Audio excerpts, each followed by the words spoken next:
Welcome back to the Free Video Books channel.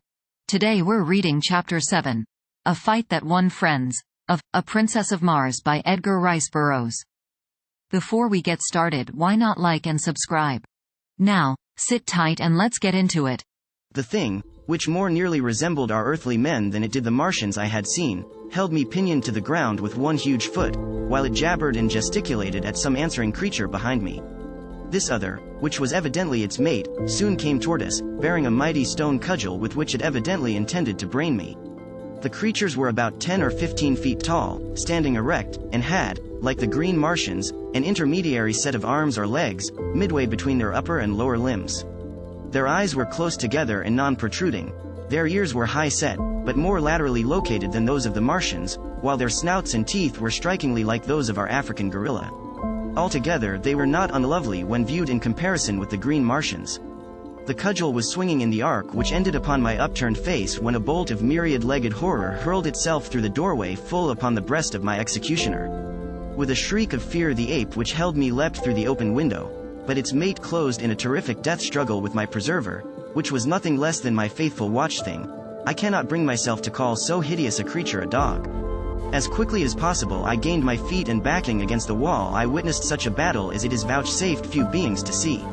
The strength, agility, and blind ferocity of these two creatures is approached by nothing known to earthly man. My beast had an advantage in his first hold, having sunk his mighty fangs far into the breast of his adversary, but the great arms and paws of the ape, backed by muscles far transcending those of the Martian men I had seen, had locked the throat of my guardian and slowly were choking out his life, and bending back his head and neck upon his body, where I momentarily expected the former to fall limp at the end of a broken neck. In accomplishing this, the ape was tearing away the entire front of its breast, which was held in the vice-like grip of the powerful jaws. Back and forth upon the floor they rolled, neither one emitting a sound of fear or pain.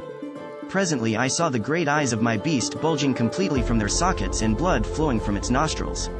That he was weakening perceptibly was evident, but so also was the ape, whose struggles were growing momentarily less. Suddenly I came to myself and, with that strange instinct which seems ever to prompt me to my duty, I seized the cudgel, which had fallen to the floor at the commencement of the battle, and swinging it with all the power of my earthly arms I crashed it full upon the head of the ape, crushing his skull as though it had been an eggshell. Scarcely had the blow descended when I was confronted with a new danger. The ape's mate, recovered from its first shock of terror, had returned to the scene of the encounter by way of the interior of the building. I glimpsed him just before he reached the doorway, and the sight of him, now roaring as he perceived his lifeless fellow stretched upon the floor, and frothing at the mouth, in the extremity of his rage, filled me, I must confess, with dire forebodings. I am ever willing to stand and fight when the odds are not too overwhelmingly against me, but in this instance I perceived neither glory nor profit in pitting my relatively puny strength against the iron muscles and brutal ferocity of this enraged denizen of an unknown world. In fact, the only outcome of such an encounter, so far as I might be concerned, seemed sudden death.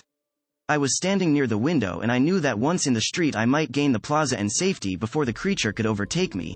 At least there was a chance for safety in flight, against almost certain death should I remain and fight however desperately. It is true I held the cudgel, but what could I do with it against his four great arms? Even should I break one of them with my first blow, for I figured that he would attempt to ward off the cudgel, he could reach out and annihilate me with the others before I could recover for a second attack. In the instant that these thoughts passed through my mind I had turned to make for the window, but my eyes alighting on the form of my erstwhile guardian threw all thoughts of flight to the four winds. He lay gasping upon the floor of the chamber, his great eyes fastened upon me in what seemed a pitiful appeal for protection. I could not withstand that look, nor could I, on second thought, have deserted my rescuer without giving as good an account of myself in his behalf as he had in mine. Without more ado, therefore, I turned to meet the charge of the infuriated bull ape. He was now too close upon me for the cudgel to prove of any effective assistance, so I merely threw it as heavily as I could at his advancing bulk. It struck him just below the knees, eliciting a howl of pain and rage, and so throwing him off his balance that he lunged full upon me with arms wide stretched to ease his fall. Again, as on the preceding day, I had recourse to earthly tactics, and swinging my right fist full upon the point of his chin I followed it with a smashing left to the pit of his stomach. The effect was marvelous, for, as I lightly sidestepped, after delivering the second blow, he reeled and fell upon the floor doubled up with pain and gasping for wind. Leaping over his prostrate body, I seized the cudgel and finished the monster before he could regain his feet. As I delivered the blow, a low laugh rang out behind me, and, turning, I beheld Tarkas, Sola, and 3 or 4 warriors standing in the doorway of the chamber. As my eyes met theirs, I was, for the second time, the recipient of their zealously guarded applause. My absence had been noted by Sola on her awakening, and she had quickly informed Tarkas, who had set out immediately with a handful of warriors to search for me. As they had approached the limits of the city, they had witnessed the actions of the bull ape as he bolted into the building, frothing with rage. They had followed immediately behind him, thinking it barely possible that his actions might prove a clue to my whereabouts, and had witnessed my short but decisive battle with him. This encounter, together with my set-to with the Martian warrior on the previous day and my feats of jumping, placed me upon a high pinnacle in their regard.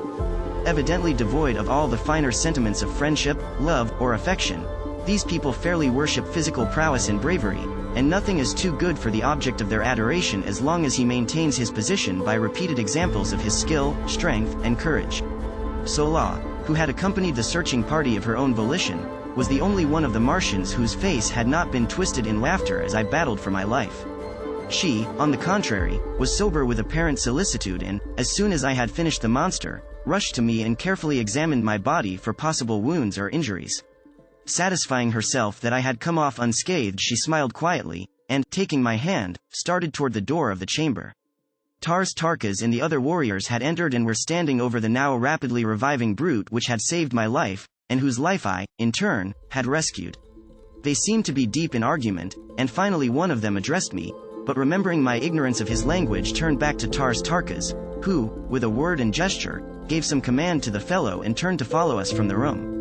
There seemed something menacing in their attitude toward my beast, and I hesitated to leave until I had learned the outcome.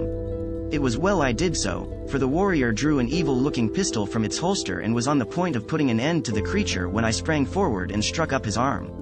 The bullet, striking the wooden casing of the window, exploded, blowing a hole completely through the wood and masonry. I then knelt down beside the fearsome-looking thing, and raising it to its feet, motioned for it to follow me. The looks of surprise which my actions elicited from the Martians were ludicrous. They could not understand, except in a feeble and childish way, such attributes as gratitude and compassion. The warrior whose gun I had struck up looked inquiringly at Tarkas, but the latter signed that I be left to my own devices, and so we returned to the plaza with my great beast following close at heel, and Sola grasping me tightly by the arm.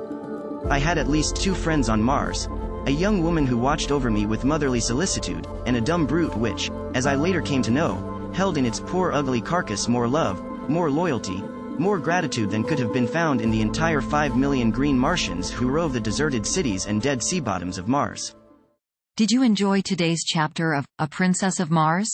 Why not subscribe and ring the bell? Next time we'll be reading the chapter called Raising on Mars. Don't miss it.